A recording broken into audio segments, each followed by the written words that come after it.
Hello and welcome to Fantastic AV Voyage, a spontaneously fresh podcast about all things AV and not so much AV. From two AV insiders, my name is Richard Mitchell, and my co-host for today is Michael Hooper. Hooper, how you doing? Fantastic. Lovely weather. Think I might go for a run later. I went to the gym this morning, so I'm good for the day. Just gonna sit in my chair all day long. I Perfect. wish I had a chair. I don't even have a chair in this room. So I am I, excited that we have made it to podcast number two. I would imagine there are tens of thousands of single podcasts floating out there that never get seen by anyone. What are your thoughts on that? we've doubled our podcast I, simply by making a second I would episode. say 100% improvement over just one. So That's right. 100% improvement. I think we're kind of killing it. Let's see if we can keep that unsustainable growth going. Absolutely. Today, I wanted to kind of jump into common mistakes made by people in the professional AV industry. And I'm thinking everyone from entry level, new technician, just right out of the gates, all the way up to middle management. Let's kind of stop there because I think once you get into senior management, it's a whole different kind of dynamic that is happening there. But uh, go ahead. What are your some of your thoughts on that? uh, Avoiding the hard things. Ooh, I think it's a growth opportunity for everybody to learn a new skill, to do something that is difficult and to master it. And I think a lot of people avoid doing the hard things. For example, you and I both work at Biamp. We have we do. historically been an audio company and only audio, but now we have a control system. And learning how to program a control system is not learning how to program an open architecture DSP. It's a little bit different Right. and it takes a little bit of time. And I think that if we just had more people out there willing to do the hard things, they would launch their career so much better, and it would probably end up a lot better for them too if they don't fall into that pit where they just pass the buck to somebody else that is an expert instead of learning how to become the expert themselves. Yeah. Oh, I bump into that a lot where folks they get into a kind of a I would say a mechanism where they are used to their job being identifying a problem, but not necessarily taking that next leap of taking the ownership of the problem. They're quick to, call somebody else or, hand that over to a different person for the next step. And I think one of the things that helped me in my career was being curious about those boxes. What Ah, does that box yes. do? Why Yes. why when I unplug this box does it stop? Like what? In I it's there's a movie Joe versus the volcano where in the movie Joe's in Great his movie. terrible office, and there's a big wheel, and it's like a drainage thing or something. And halfway through, he twists the wheel, and they're like, "Stop doing that!" And he's like, "What are you doing?" And it's like, "I'm either closing or opening the drain.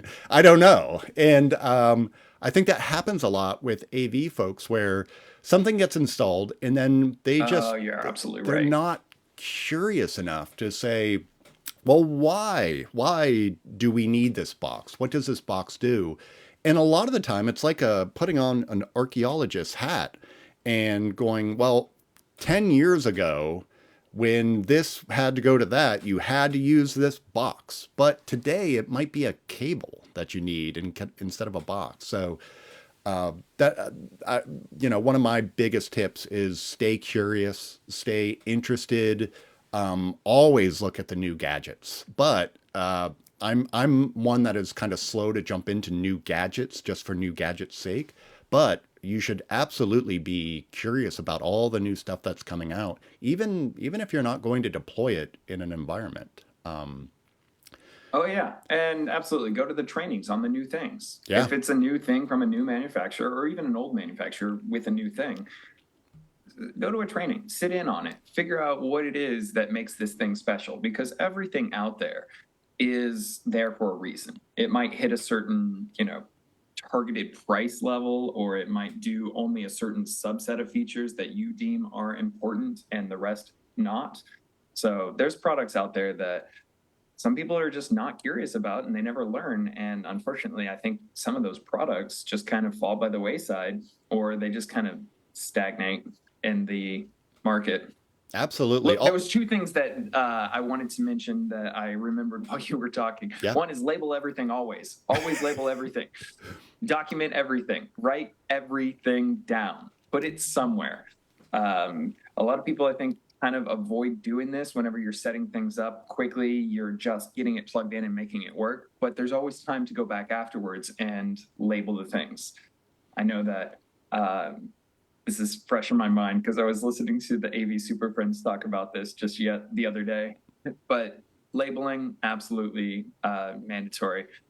I'm just going to interject there because I actually like going into a system that has been poorly labeled because then I get to do it my way. So Oh, I yeah. get to spend that extra time labeling everything and putting all the stickers on the right my version of the right way.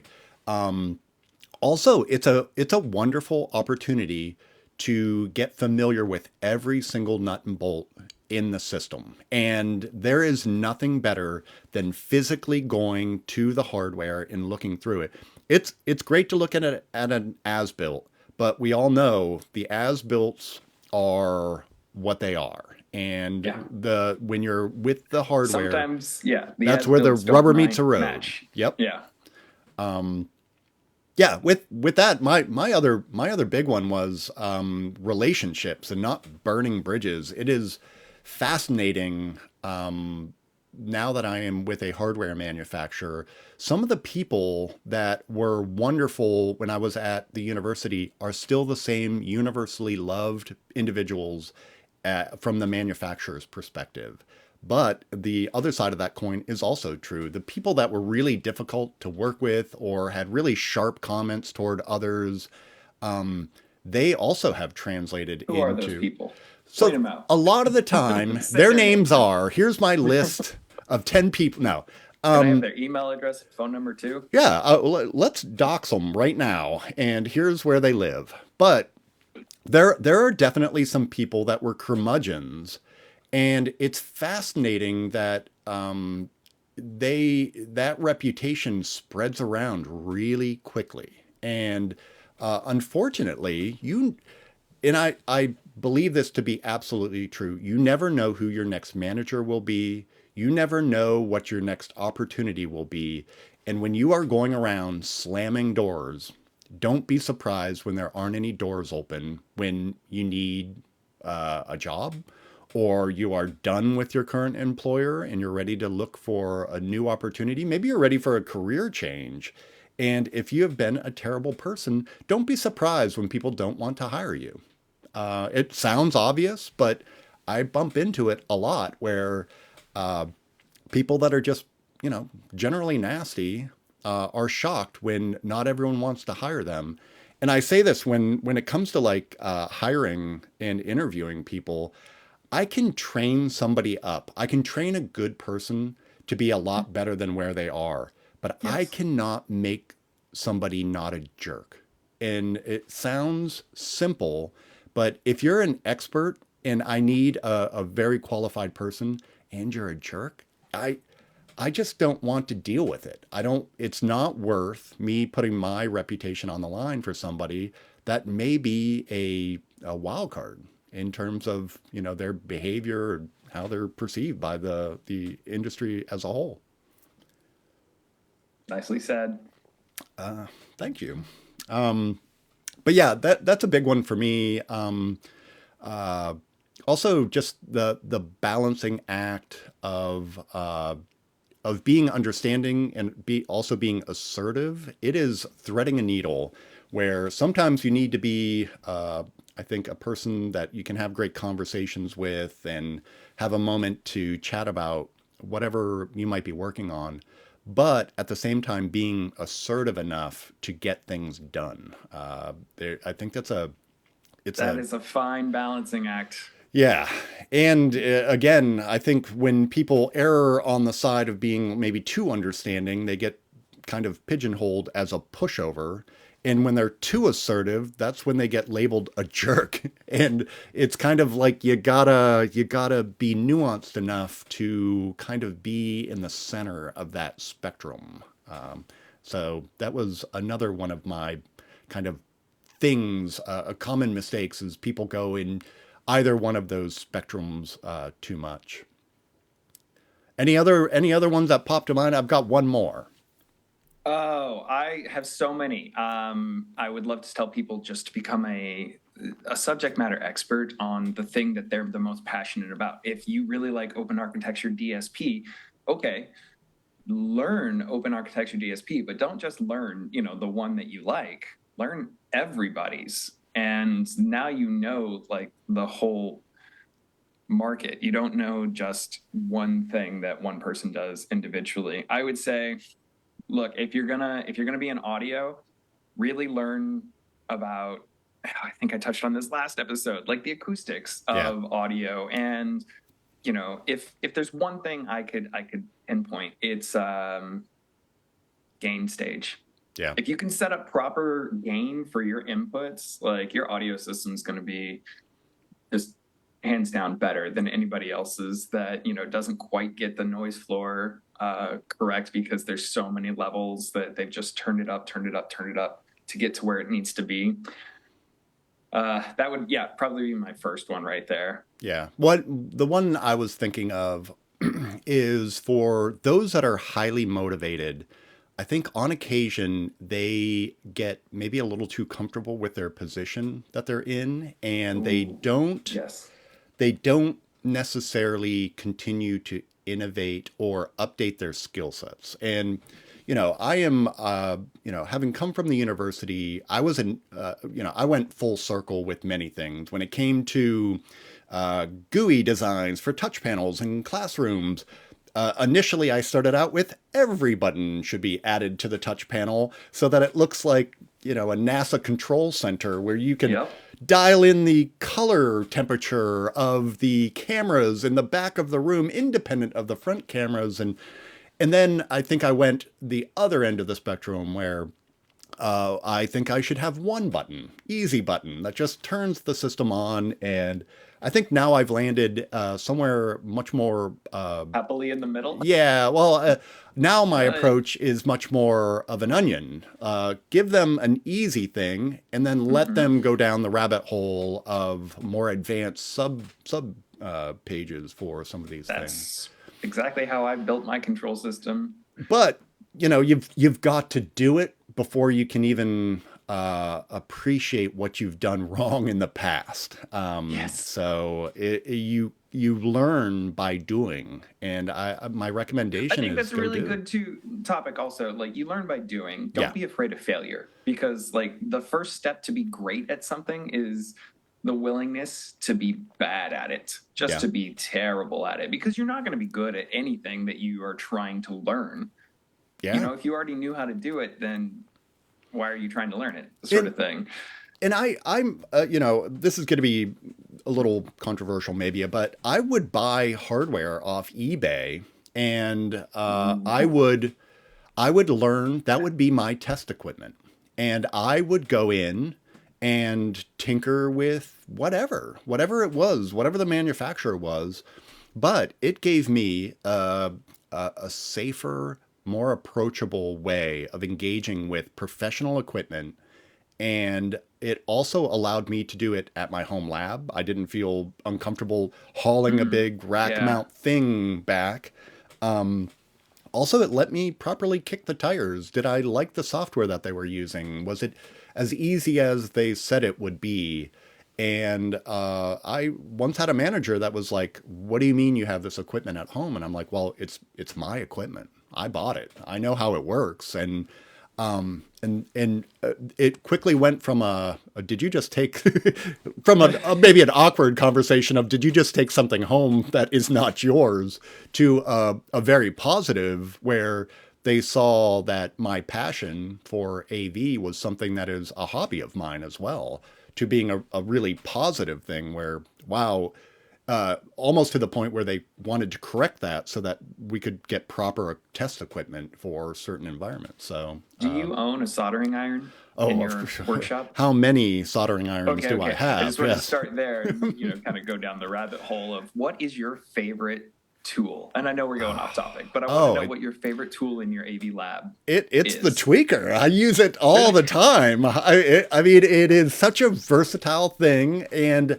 I love the mechanics of audio and connecting, cabling, and also I love taking a terrible looking rack, and I've got a lot of like racks that I use for demoing equipment from our company. But also, I've racked a lot of other companies' equipment and just have it floating there to tinker with. But I love taking you kind of hot wire everything together, proof of concept, yes, it Oh works, yeah. and then you go back and you elegantly wrap the cables and do it the right Oh, you way. And do? You're the only eventually, one. Yeah. eventually, and then a year later you tear it all apart and redo it. But I really enjoy that process. I find it like I have visions of people like in their garage with their car working, tinkering on all the little features that they like to tinker with. I'm very much the same way, except instead of me being greasy at the end of the day, I've got my fingers are bleeding from all the cable termination and other things that I'm doing. What about you? What is your favorite tool in your toolbox of AV at home?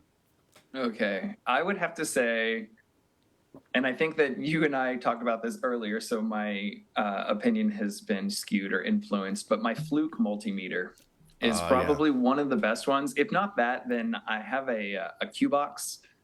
Um, oh, hold on one second. I got it right here. great. I'm less familiar with this. I'm back. Oh, Oh, have you ever used a Q box? I have I not. don't know, like this little tiny thing, just a mic line tester. Hmm. See, it's got my name on it because I It's had it at yours. the AT&T Performing Arts Center where your tools would walk off if they weren't labeled. Right. Um, I don't know why. I just really like having, the ability to plug something in and like suss out where the problem is. So I very much like troubleshooting issues and tackling problems. So yeah, having a multimeter and like a Q box and some other tools like that probably are Well, going to be my favorite tools. I think this That and kind a of zip tie. well, You obviously, gotta, not coil just that zip cable. ties.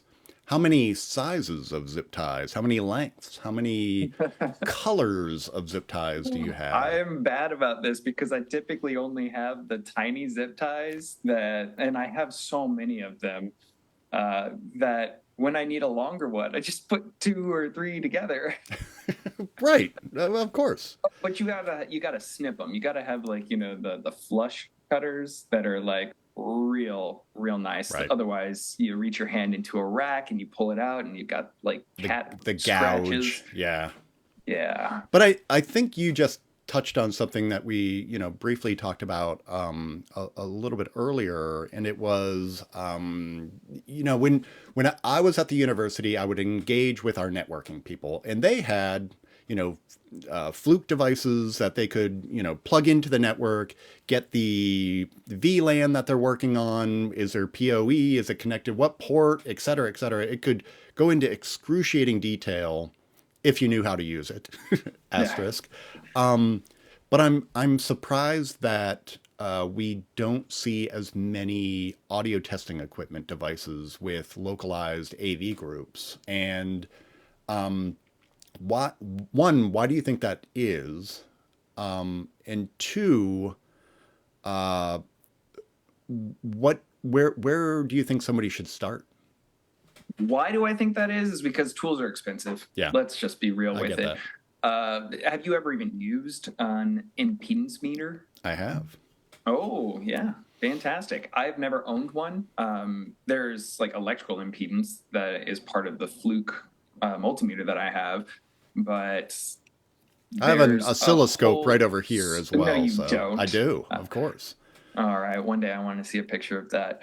But tools, the proper tools are very expensive. And in our industry, it seems that, sometimes the tools will go missing. Yeah. And oftentimes there's turnover. And when people come and go, so do maybe their tools or the tools that they felt belonged to them because it was something that they used a lot. And the second part of your question, I will tell you the best training, and this is a shameless plug for not my company, is SynodCon. I think they call it something else. It's Synergetic Audio Concepts. That was why it was, or that was the shortened abbreviation SynodCon. Right. Their trainings, and I think Pat Brown is still teaching them, remain probably some of the absolute best trainings because they teach you about the fundamentals of what it is you're doing and why you're doing it and how to get the measurements that you're looking for rather than, when a manufacturer teaches a training, they teach you how to use their equipment Right. and how they think that you should do it based on what they are offering you. So some real good understanding like SynodCon is invaluable and it's also very expensive. Absolutely. So have your employer pay for it. Yeah, getting back to tools just for one brief moment. I think there are also some tools that are sub $100 that at least would get you kind of on home plate in terms Oh of yeah. being able to test certain things, but like a light meter so that you know what your projection is actually at the screen. What is hitting? How many photons are hitting that screen at the front of the room? Or an audio meter that can at least test how loud the ambient room noise is. You So know that what my favorite tool used to be what's that? was a laser distance measure. Uh, And I say that because prior to Biamp, I spent a lot of my time doing large sound system optimization and time alignment. yep, And you can rough in the time alignment with a laser distance measure just to give you a ballpark of about where it should be, the delay speakers from the main PA before you actually get out your measurement rig and do the real time alignment. absolutely. I mean, again, it's one thing to say I think it's 20 feet. I think it's 35 feet. It's another to be Mm-hmm. like, no, it's actually 48 feet, and it's going to change the equipment that you're going to recommend for the space. So, yeah, I've got one in my bag of stuff that I used to carry around at the university. All right, I want to make a request. Absolutely. Sometime in this season of episodes, we talk about comb filtering and phasing.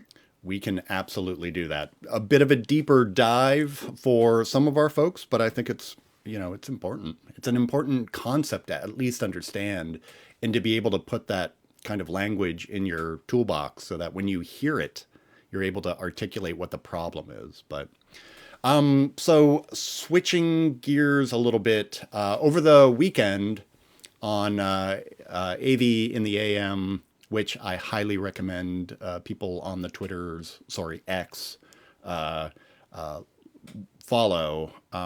Some folks were touching on commercial versus consumer. My question to you was in 2023, what differentiates the two, and why are we seeing consumer grade equipment being installed in professional environments? It was a good conversation, but I was curious about your thoughts. Where, and I why? Why is this happening?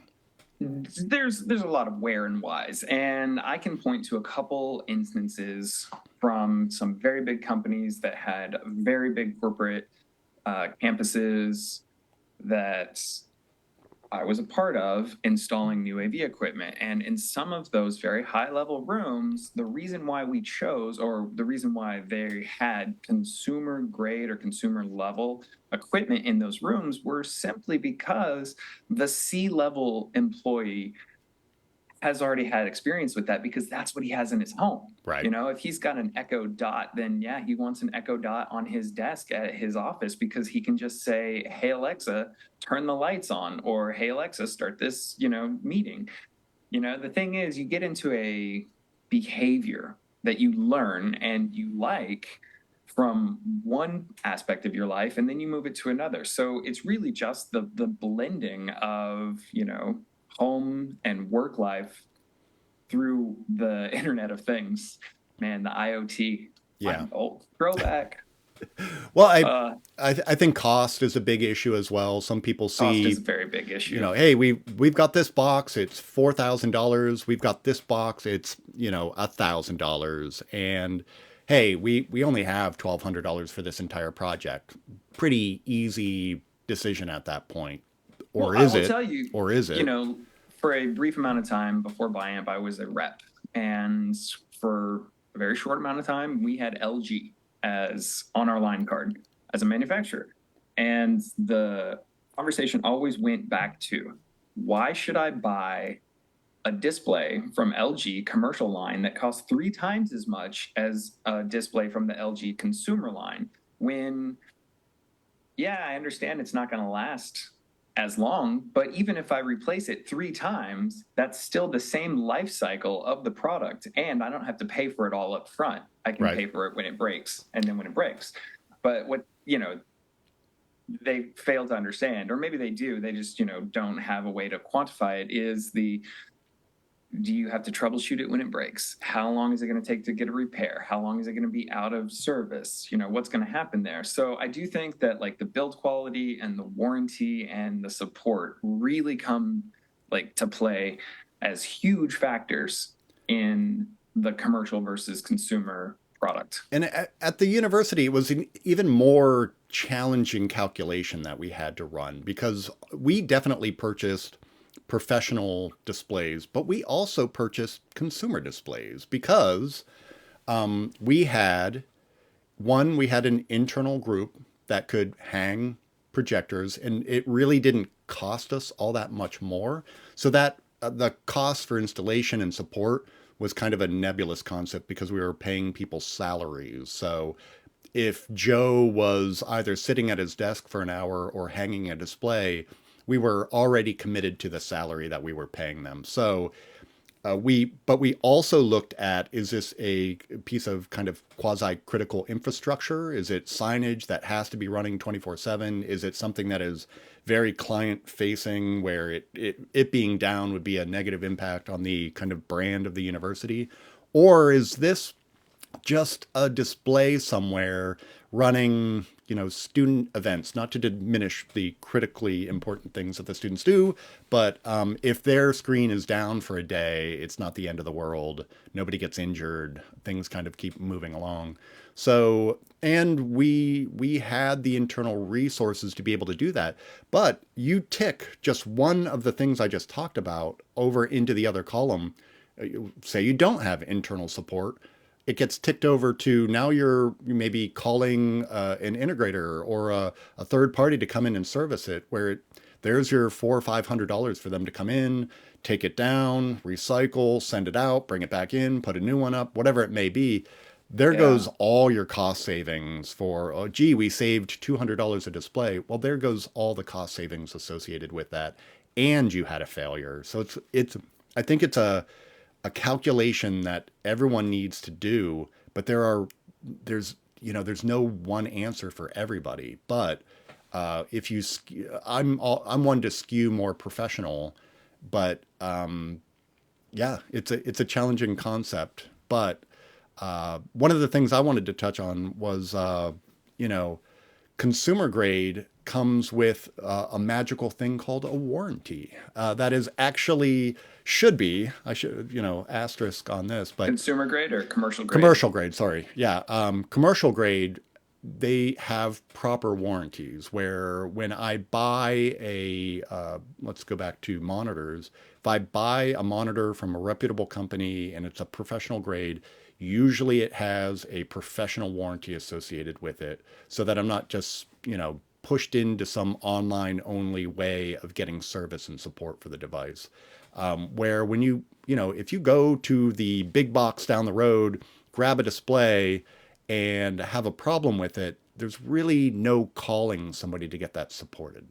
I think you run into a lot of that, especially with warranties, where you're not given the white glove treatment of a proper warranty. And I think we've all dealt with this. You buy something off of I think you only have to Amazon. deal with it one time. You're right. And I had an experience where I needed a warranty and I couldn't get it because I just couldn't get it at the time. And I was out the cost of a display. Yeah. And, I needed two matching displays. And unfortunately, it was hard to get that second one. Oh, in large enterprise organizations, if they come back and say, "Well, show me the receipt for it," oh well, our purchasing people did that, and all of a sudden you've spent hours and hours trying to track down something where most professional equipment by reputable companies, they just fix it. They fix the situation and move on. It's the cost of doing business where, when there's only $14 in profit with the device, they're only going to dedicate that much energy into resolving the issue for you with a lot of folks. So only you can make talking about warranties fun. well, I know, like, whoo, I'm getting heated here just talking about warranties, but build quality, obviously, it's a nebulous concept because I think things are built reasonably well these days, but I think seeing kind of the three tiers of manufacturing, I have an affinity for things that are built in the United States. I also have respect for U.S. companies that outsource to various countries to get things built, and then they insource them. I have an issue with companies in the U.S. that go to an OEM in a foreign country and just basically they have them build it. They then bring that product into the United States and just sell it. And there's screen print their logo on it. And you can look online, or better yet, they just get a metal folding machine and it looks a little bit different. But the moment you peel off the veneer, you see that it's just another box from wherever. And those are the companies I'm looking down on them because it is concerning because a lot of the time they don't know what's in the box. They didn't design it. They don't have a intimate understanding of how it works. And when you start getting into firmware issues, that's a fun topic as well. It can really be a rabbit hole in terms of, what they know and what they don't know. So firmware and warranties. Yeah. Wow. Yeah. We're going to have such an audience. Hits just keep on coming. Should I go into liability and insurance? No. Okay, let's lighten this up a little bit.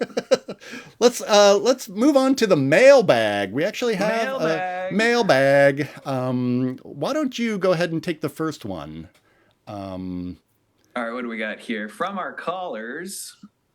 Oh, how to address acoustics in common meeting room and classrooms from a design perspective without having your contractor go out and source random 2x4 sound absorbing panels and install them willy-nilly. Yeah, that is a tricky one for me because I love this. I love the hardware that we sell. I love fixing problems that are acoustical problems. But sometimes the solution is to fix the room. And I have a very difficult time explaining that to people where, yes, we're happy to sell you $100,000 worth of equipment, but what we should be doing is selling you $45,000 worth of equipment, and you should be acoustically treating the space so that you fix not only how the remote participants hear you, but how the in-room people can hear remote participants and each other. Like, we've all walked into that room where you can barely understand somebody at the end of the table, let alone, on the other side of the world. So Uh, Mm. I in as architects move more towards glass and concrete for everything, Oh yeah, it this looks is great. yeah, it looks great. It's a challenge. It's a challenge. Yes, I don't think architects really want to design you an anechoic chamber for your meeting room, although that would be How great. dare they? Instead, it all looks like the Fortress of Solitude, and it sounds like it too. So, if you could come up with standards, if you've got a lot of similarly sized and shaped rooms, as far as you know how you deploy your microphones and your speakers, I think acoustic paneling should absolutely be part of it based on measurements that you take. So in the room, we can easily go in and measure the RT60 time. And I mentioned that last episode, but RT60 is basically the time it takes the reverberations to die away. And RT60 and RT20, that's just how long it takes to go down by a certain level of decibels. So if you have those measurements, or if you can get those measurements, then you can assess whether or not the room needs to have acoustic paneling and what density of acoustic paneling you'll need to deploy for that space. In addition to that, there might be a high noise floor. So if a high noise floor is present, then that sends you down a whole different road of how do we address this? Do we put sound absorption in, or is this something that is coming and going like an HVAC system that just Right. kicks on, and sometimes it's there and sometimes it's not, so you don't always need the acoustic treatment for that. I mean, like that's really just you know a multitude of situations where I've been in that they want to throw more technology at it. Like, can we just throw another $1,000 microphone in here? Yes, you absolutely can. Is it going to make it better? I don't know, maybe about 5% better, but you want to really make it better. Tackle the problem that we're trying to overcome by throwing the expensive technology at it. Biamp has always been good at being able to break the law or bend the laws of physics, but we can't break them. Nobody can break them. So there are certain new technologies available with regards to advanced AI noise reduction, deep learning algorithms Right. that they're mind-bogglingly good, but it still doesn't treat the underlying problem. It's just fancy band-aids. Yeah, and I see a lot of people that are like, oh, look, I'm using this piece of software on my computer that makes this terrible mic sound pretty good. And it's Yeah. like, well, if you just started with a pretty great, and I'm not saying expensive, I'm saying just a better product right out of the gate, you can improve it so much just through, less software, less, manipulation of the original audio. Yeah, fix And the acoustic space. yeah, But if you don't know what you're looking for, I mean, if I told somebody that, oh, your speech transmission index needs to be at a threshold of X or better, man, that's such a weird thing. Like, nobody would really know how to calculate that. Instead, we have like noise criteria, yeah.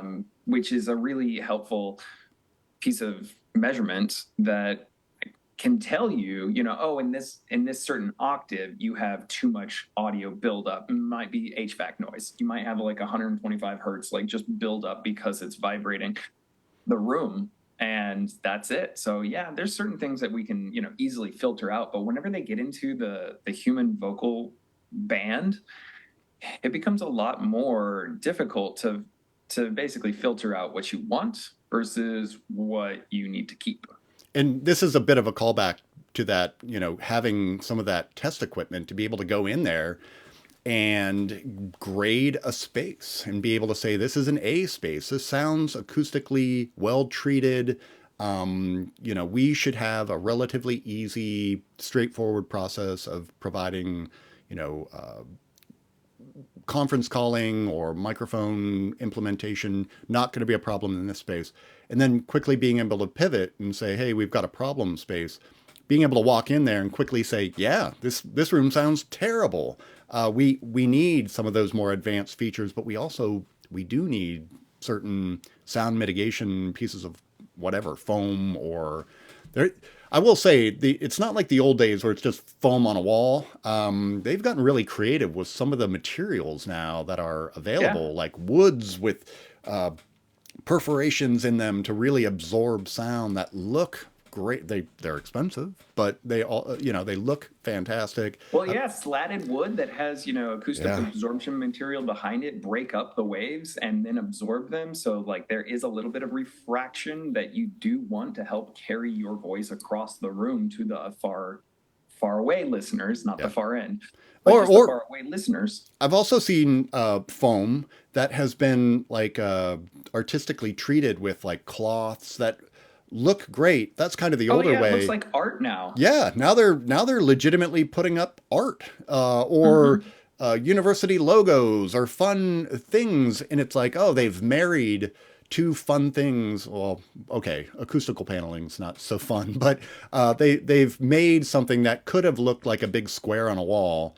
now have more meaning to the space, and it's adding, or it has a function that it's actually doing something to improve the overall acoustics. So Going back to the consumer level products, I will tell you, when the Bose noise canceling headphones came out, everybody went out and bought these, and they wanted their rooms to all have the same technology built in. They were like, well, I want, to cancel out the outside noise. And in many instances here where I live in Dallas, these conference rooms, they're built up right next to the highway, right next to the highway. So you yeah, get a lot of road noise coming in too. And it's like, oh my gosh. I mean, yeah, we can help this with the algorithms that we have and that we're running. But if you really wanted to have like the same experience of noise canceling, you're gonna need a lot more. yeah. In I think people they see one technology, they're quick to transfer how that technology might be applied somewhere else. And sometimes it's not that easy, especially with acoustics. Like acoustics are an analog technology. I mean, we are an analog being, We are and analog. yeah, and some I see a lot of situations where they see a cool new technology and they just assume it should be easy to implement in an auditorium, and it's just like the complexity associated with some of those spaces is it's much more challenging than people give it credit for. So I applaud a lot of our engineers that work on these very complex spaces to make them sound, as well as they do. I applaud them. I That applaud the acousticians of the world, not only absolutely. because I think they're very important, but I love their title as well, acoustician. Uh, Uh, let's switch it up a little bit. all right, what do you got? I've got we share a holiday coming up here in a couple of weeks, and as many folks know, I am a horror and monster movie aficionado. But I was curious what kind of holiday movies get into the Hooper rotation around this time of the Ooh, year. this time of year, you know what? There's always one, and it kicks off the holiday season. Planes, Trains, and Automobiles. And it's Excellent. typically watched about 2 days before Thanksgiving because this is a Thanksgiving movie and it takes place 2 days before Thanksgiving leading up to it. And if you've never seen it, I highly urge you to watch it. We watch it every year. And maybe it's just because I happen to be in, a similar position where I travel for work. And a lot of these, uh, well, scenes have kind of happened to me before, and maybe not the same way, but yeah, it is It very interesting to it look back definitely into the time capsule that is it the, it hits a little too close to home on occasion with that movie. it does. Traveling as we do, it can be a little bit tough. I will say that is probably one of the few Thanksgiving movie. Like if you look right now at the Hallmark collection, there are 10,000 different holiday or Christmas movies out there. Just there's a But glut of they're them. all the same plot. Like you can spin a wheel and create a plot and find a movie right now that will meet Yeah, that kind of. But there, for some reason, Thanksgiving is just the black sheep of the group it that is just the doesn't. red-headed Yeah, stepchild. They don't make a lot of Thanksgiving movies. It's no, definitely my favorite holiday, yeah, so I'm real happy right now. That uh, was a good one. I'm sure before the season's over, there's the usual suspects. National Lampoon, Christmas Vacation is excellent. always up there. I feel like my wife Valerie and we relate probably closer to Todd and Margaret than the actual family. But that's a great one, and you might not have guessed it, but every year, Christmas Eve, the Muppets Christmas Carol. Every year. That is a great one. I'm going to add in one from my childhood that I watch every year with my kids, and it is Emmett Otter's Jug Band Christmas. It was actually Jim Henson's kind of a pilot that he wanted to prove that he could make a movie with this kind of puppeted environment that he created.